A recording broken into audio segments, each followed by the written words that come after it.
Hasan Basri pernah didatangi oleh 3 orang. Hasan Basri seorang ulama tabi'in yang tadi juga saya sudah sebutkan kisahnya di awal pertemuan kita. Beliau pernah kedatangan 3 orang. 3 orang ini minta nasihat, karena selalu dia nasihatin orang. Hasan Basri terkenal kalau bicara teman-teman surga, neraka, kematian. Nasihatnya selalu berkisar di situ. Jadi orang merasa imannya bertambah. Ringkas cerita, datang 3 orang ke rumahnya. Yang satu mengatakan, "Wahai imam, saya sudah lama menikah, tidak punya anak. Saya sama istri saya, dibawa istrinya sama dia. Udah lama berobat, sudah 10 tahun menikah, nggak punya anak. Dan sudah berobat sana sini sama tabib, tidak sembuh-sembuh. Apa saran anda?" Sudah ikhtiar. Kata Hasan Basri, perbanyak istighfar. Bukan baca ya, perbanyak istighfar. Orang ini pergi. Kemudian masuk orang kedua.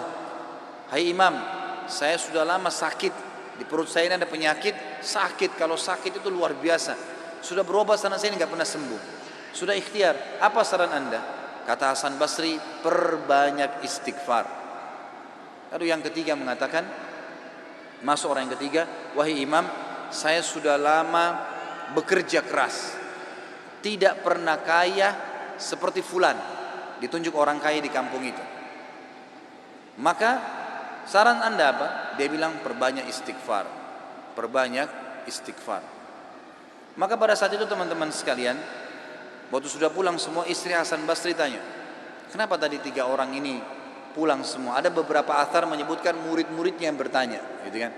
"Kenapa anda cuma mengatakan istighfar?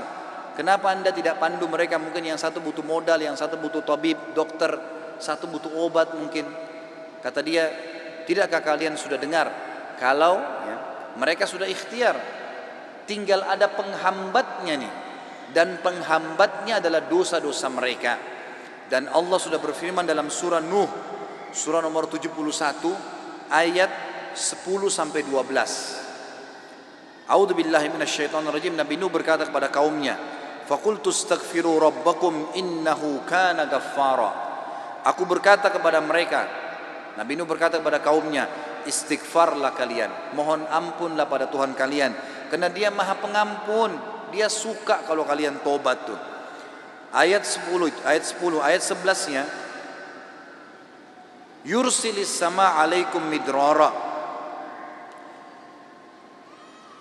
Mereka atau pasti Allah akan turunkan dari langit hujan yang lebat. Dan kita tahu hujan adalah sumber kehidupan manusia. Makna letterletnya, makna tadabburnya adalah, makna tafsirnya, Dia akan turunkan dari langit rezeki-rezeki yang midrar. Midrar itu bertubi-tubi. Ayat 12-nya, "Wa yumditkum bi amwalin wa banin wa yaj'al lakum jannatin wa yaj'al lakum anhara." Dan pasti Dia akan memperbanyak buat kalian. Yumdit, mad ini artinya mendobelkan, melipat gandakan. Dan pasti Dia akan melipat gandakan, menambahkan buat kalian keturunan, harta-harta, amwal dan keturunan. Serta Dia akan melebatkan kebun-kebun kalian dan akan memperbanyak sungai-sungai kalian, sumber air kalian. Imam Ahmad rahimahullah pernah didatangi teman-teman sekalian oleh seseorang. Imam Ahmad pernah di akhir hidupnya, ini kalau teman-teman yang pernah dengar kisahnya, maaf saya ulangi, karena memang berhubungan dengan poin ini. Pernah Imam Ahmad rahimahullah di akhir hidupnya dia tidak tahu kenapa dia harus mendatangi sebuah tempat. Lalu kemudian dia pergilah ke sana. Setelah dia tiba di kota itu, tiba waktu maghrib, dia masuk ke sebuah masjid, lalu dia sholat maghrib. Habis maghrib beliau duduk rahimahullah dengan membaca Al-Quran. Imam Ahmad ini kalau nggak salah meninggal tahun 240-an, salah satu dari 4 imam madhab ya. Imam Ahmad rahimahullah masuk ke masjid, kemudian beliau duduk sholat maghrib, duduk mengaji sampai isya. Beliau sholat isya berjamaah karena tidak tahu kenapa datang ke kota itu. Lalu kemudian beliau ingin istirahat. Habis sholat ba'diyah isya, orang-orang semua pada bubar. Imam Ahmad ke sudut masjid, lalu dia baring. Marbot masjidnya datang, tanya, "Wahai imam, wahai syekh." Syekh ini dalam bahasa Arab bisa berarti orang tua, orang kaya, atau orang pintar ya.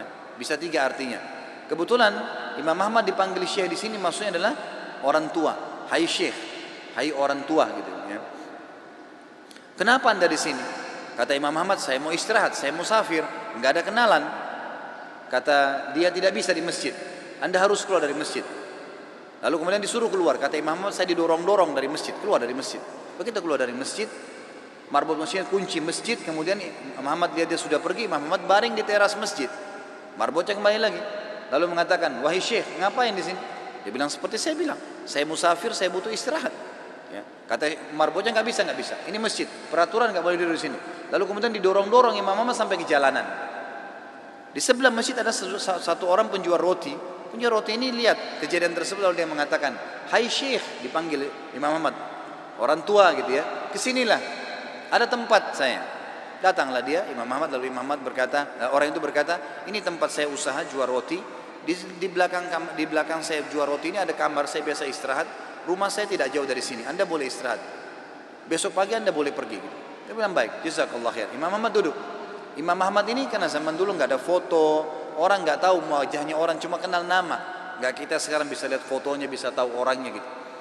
Imam Ahmad bilang ada satu kegiatan orang ini yang unik. Setiap kali orang ini pecahin telur, ambil gandum, ya, tepung, kemudian taruh garam, diaduk, selalu astagfirullah wa atubu ilaih, astagfirullah wa atubu ilaih, terus astagfirullah wa atubu ilaih, terus dia mengucapkan itu. Maka yang terjadi adalah Imam Ahmad bertanya, berapa lama kau amalkan ini?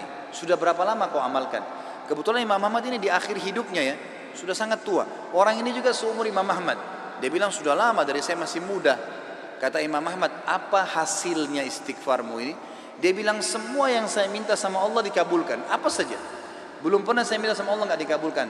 Tinggal satu yang sudah bertahun-tahun saya minta belum Allah kasih. Kata Imam Ahmad, apa itu? Dia bilang saya minta agar dipertemukan dengan Imam Ahmad.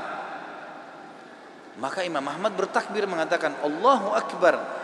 Karena istighfarmu inilah ya, Allah Subhanahu wa taala mengutus saya datang ke kotamu ini dan saya tidak tahu kenapa saya datang.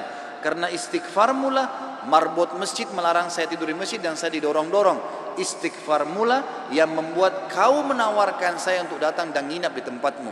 Saya Ahmad bin Hanbal. Allah Azza wa Jal datangkan Imam Ahmad ke rumahnya karena istighfarnya. Ini luar biasa. Kisah seorang ibu yang berada di wilayah Kashmir. Kisah belum lama terjadi. Ibu ini rupanya punya, kalau saya tidak salah cucu atau ada anaknya perempuan, kena penyakit tulang, sakit. Ibu ini selalu berdoa kepada Allah SWT sambil beristighfar karena dia sudah bawa ke dokter di sekitar rumah situ, di sekitar kampungnya tidak ada, gitu kan? Nggak ada yang bisa tanganin. Mereka cuma bilang ada satu dokter ya yang mampu menangani ini, tapi di India. Dia di India dan dokter itu Muslim, ahli spesialis tulang. Cuma dia yang bisa. Ibu ini tahu dia tidak punya kemampuan uang beli tiket pesawat atau kendaraan, mau bayar dokter tidak mungkin. Maka ibu ini memperbanyak doa dan istighfar. Selalu istighfar kepada Allah. Ya Allah, kalau ada dosa maafkanlah, sembuhkan anak ini. Ya Allah, pertemukan sama dokter itu, mudahkan supaya anak saya ini berobat.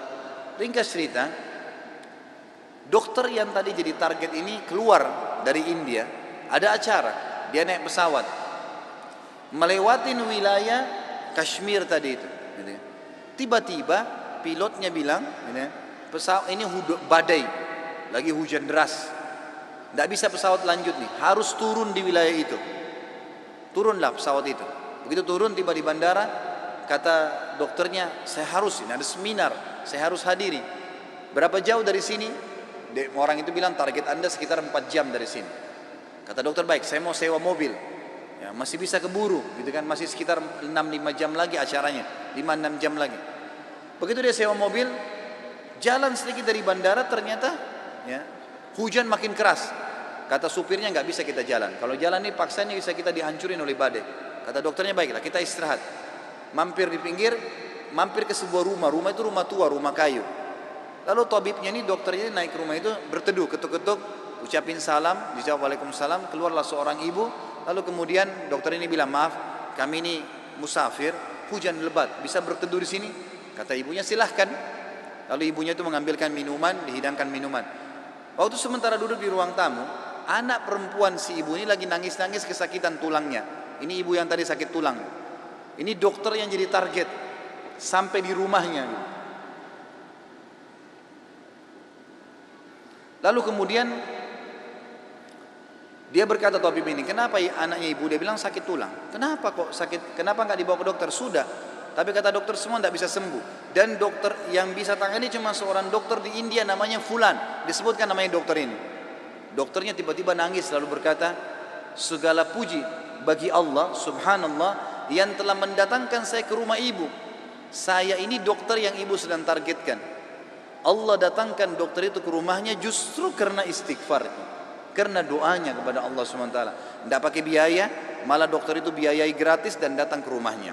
Seperti itu, dan banyak ribuan kisah begini teman-teman sekalian yang berhubungan dengan istighfar.